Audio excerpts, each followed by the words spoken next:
The mysterious room. Chloe and Jack were newlyweds, eager to explore the romance and history of Europe for their honeymoon.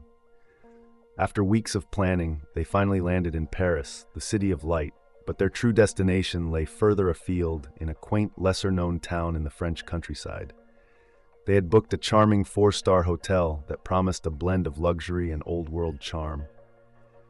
Upon their arrival at the hotel, the couple was greeted warmly by the staff, who spoke in soft, accented English. The receptionist, a middle-aged man with a neatly trimmed mustache, welcomed them with a smile. "Ah, Mr. and Mrs. Miller, we have been expecting you. Your room is ready." Chloe and Jack exchanged excited glances. The journey had been long, and they were eager to rest before exploring the town.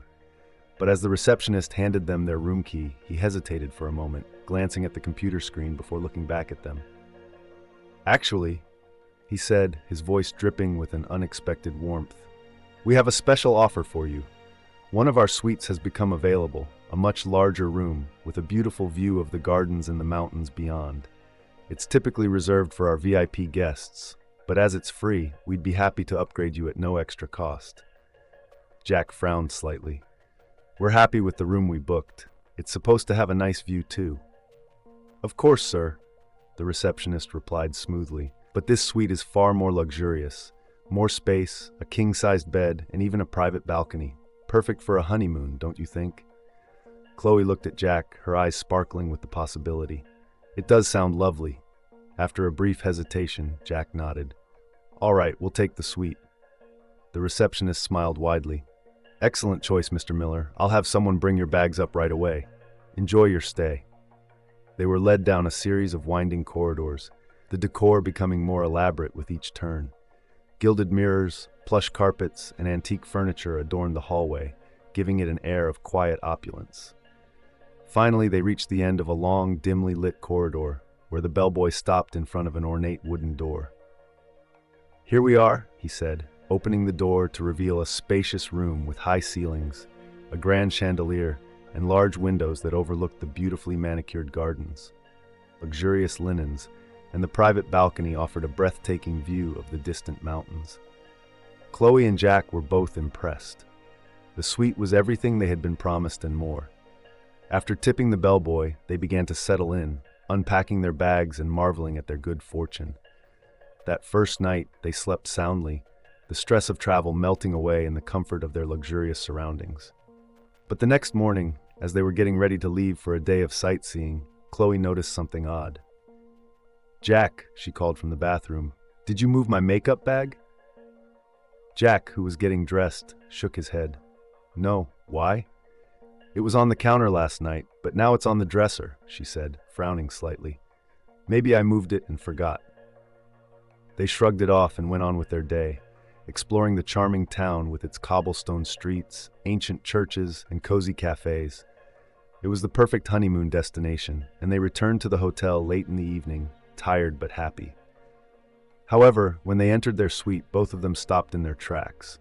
The room felt different. As they walked around, they noticed that several of their belongings had been moved. Jack's watch, which he had left on the nightstand, was now on the desk. Chloe's scarf, draped over a chair, was now folded neatly on the bed. "This is weird," Chloe said, her voice tinged with unease. "Maybe the cleaning staff came in and moved things around?" Jack frowned. "But we didn't ask for the room to be cleaned today. And look, the bed hasn't been made. Why would they only touch our stuff?" They decided to go down to the reception to inquire. The receptionist looked puzzled when they explained the situation. "I assure you, Mr. Miller, none of our staff would enter your room without permission, and we certainly wouldn't move your personal belongings. I'll make a note that you prefer not to have any housekeeping services during your stay." Feeling increasingly uneasy, Chloe and Jack returned to their room. That night, they decided to lock their belongings in the wardrobe, hoping that it would put an end to the strange occurrences. But the next day, after another day of exploring the town, they returned to find that once again, their things had been moved. The wardrobe door was slightly ajar, and the items they had locked away were now scattered across the room. "This is ridiculous," Jack exclaimed. "There's definitely something going on here." Chloe nodded, her face pale. "We need to check that wardrobe. I've had a bad feeling about it since we got here." They approached the wardrobe cautiously, their hearts pounding in their chests. The wardrobe was an imposing piece of furniture, made of dark wood and intricately carved with ornate designs. It seemed out of place, even in the opulent suite, too large and too old for the otherwise modern room. Jack pulled the doors open wide, revealing the contents they had stored inside. Everything seemed normal, but as Chloe ran her hand along the back panel, she felt something odd. "Jack, look at this," she said, pointing to a small, barely noticeable gap in the wood. "It looks like the back panel isn't fully attached." Jack examined it closely and realized she was right. There was a slight give when he pressed on the panel. With a mixture of curiosity and dread, he pushed harder, and the panel swung open with a creak, revealing a hidden door behind it. Chloe gasped. "What on earth?" The door was small, just big enough for a person to squeeze through. Jack hesitated for a moment, then pushed it open. Beyond the door was a narrow, steep staircase descending into darkness. "This is insane," Jack whispered. "Why would a hotel have something like this?" Chloe shook her head, her hands trembling. "I don't know, but I don't want to find out. Let's get out of here." They quickly packed their bags, their nerves frayed and their imaginations running wild. What had initially been a dream honeymoon was rapidly turning into a nightmare. They hurried down to the reception, not even bothering to explain their sudden departure, and booked the earliest flight back home. As they waited at the airport, they couldn't shake the feeling that they had narrowly escaped something sinister. They had no idea what lay at the bottom of that staircase or why it was hidden behind the wardrobe, but they both agreed that whatever it was, they were better off never knowing. To this day, the memory of that hotel room haunts them, and they often wonder if they had stumbled upon something much darker than they could ever have imagined. As Chloe and Jack sat in the airport terminal, waiting for their flight back home, they couldn't help but replay the events of the last few days in their minds. The quaint town in France that had seemed so charming and picturesque now felt like a distant memory, overshadowed by the strange and unsettling experiences in that hotel room.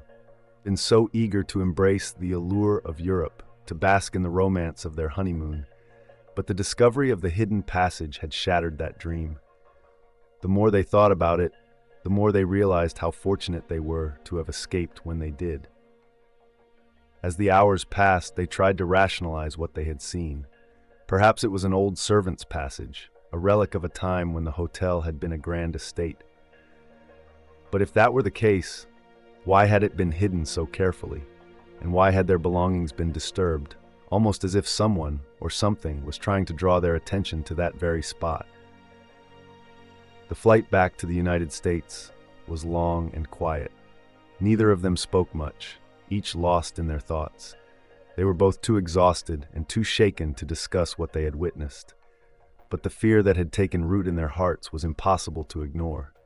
When they finally landed and made their way back to their apartment, it felt like they had returned from a nightmare. The familiar surroundings of their home offered some comfort, but the unease lingered. That night, neither of them slept well, haunted by dreams of dark corridors and hidden doors. Over the next few days, they tried to put the experience behind them, but the sense of dread wouldn't dissipate. They discussed whether they should report what they had found to the authorities. But what could they say? They had no proof, no concrete evidence, just their own terrifying encounter. And besides, they reasoned, who would believe such a story? The more they thought about it, the more they began to wonder if the passage was used for something sinister. Chloe couldn't shake the image of the dark staircase, descending into what seemed like an endless abyss. What if it was a place where people were taken and never seen again? What if they had narrowly escaped a fate they couldn't even begin to comprehend? One evening, a week after their return, Jack was browsing the internet, trying to find any information about the hotel or the town that might explain what they had seen. He came across an old article about the hotel, back when it had been a private estate. It had once belonged to a wealthy noble family, known for their eccentric and reclusive nature. The article mentioned that the estate had been converted into a hotel several decades ago, but it didn't provide much more detail. Jack dug deeper, searching through forums and obscure websites. Finally, he stumbled upon a thread in a travel forum where someone mentioned a rumor about the hotel. According to the post, there had been whispers among the locals about strange occurrences at the estate. Guests had reportedly disappeared under mysterious circumstances, only to be found days later, disoriented and with no memory of where they had been. The thread was filled with speculation, with some people dismissing it as urban legend and others insisting there was truth to the rumors. But the most chilling part was a comment from a user who claimed to have stayed at the hotel years ago. They described a similar experience, being moved to a different room, hearing strange noises at night, and finding a hidden passage behind a piece of furniture. Jack felt a chill run down his spine as he read the post. He called Chloe over, and together they read through the thread, their unease growing with every word. It seemed they weren't the first to encounter something strange at the hotel, and they likely wouldn't be the last. "What do you think it was?" Chloe asked quietly, her voice trembling. "I don't know," Jack replied, his face pale. "But whatever it was, I'm just glad we got out when we did." They agreed not to speak of the incident again, choosing to bury the memory deep in their minds. But as much as they tried to forget, the fear never truly left them. Every time they heard a strange noise in their apartment or noticed something slightly out of place, their thoughts would return to that dark hotel room and the hidden passage that led to who knows where. Years passed, and eventually they moved on with their lives, raising a family and focusing on their careers. But the story of their honeymoon in France became a secret they shared only with each other, a dark bond that reminded them of how close they had come to something truly terrifying. And sometimes, late at night when the house was quiet and the world seemed far away, Chloe would find herself lying awake, wondering about that staircase. What was at the bottom? Who or what had built it? And how many others had been lured into that room, never to return? These questions would haunt her, the answers forever out of reach. But one thing was certain, they had escaped with their lives, and for that, she was eternally grateful. Yet the memory of that hidden passage remained, a shadow lurking at the edges of her mind, a reminder that some secrets are best left undiscovered. Thank you for watching until the end. If you enjoyed this story and want to see more content like this, make sure to subscribe to the channel and turn on notifications so you never miss a new video. And if you know someone who loves traveling through Airbnb, share this video with them. After all, you never know what might be hidden behind a door or a wardrobe. Travel with caution.